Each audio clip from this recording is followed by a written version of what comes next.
I do not believe that people should just open a book and start reading. You can get the introduction to Tantra, like read, for example, Mahamahopadhyaya Gopinath Kaviraji, my Guru's Guru, or Pandit Brajwallabh Dwivedi, my Guruji, Hemendra Chakravarti, my Guruji, Lakshman Swami Lakshmanju, many of his works. So you can start, introduce yourself to that. I do not recommend practicing by even, getting the best books out there.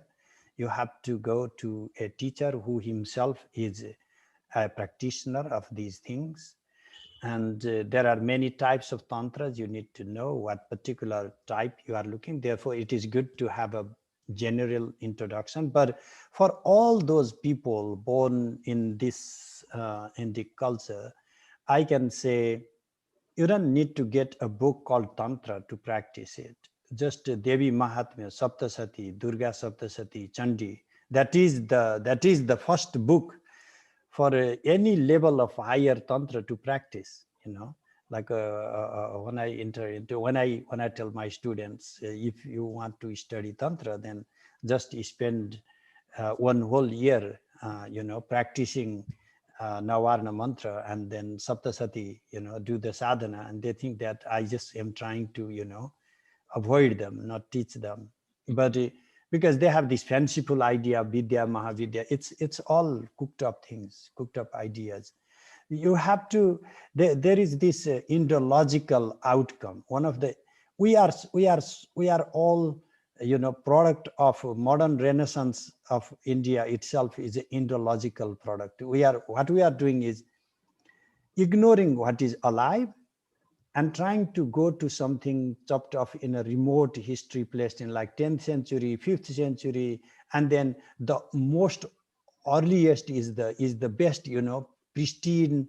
And so these are all Indo-logical fantasies. So you as a practitioner should go to people who are actually doing Saptasati and do.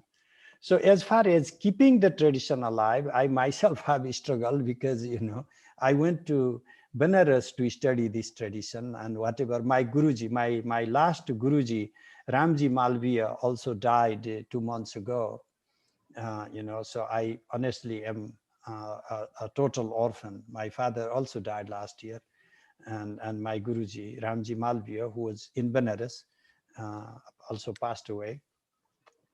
So these gurus are a little different than modern day gurus because they were not like a missionary type. It's very difficult to learn from traditional gurus, but still I think you should explore those traditional pandits, traditional practitioners than this modern gimmick and glamour. I know that the times have changed. Family traditions are at crisis. Our children are not necessarily, trying to learn these things that we have been practicing. So we have to bring these things to institutional form. That is why I went back to Nepal and started the Department for Tantra Studies. That department is still running. My students are still teaching there.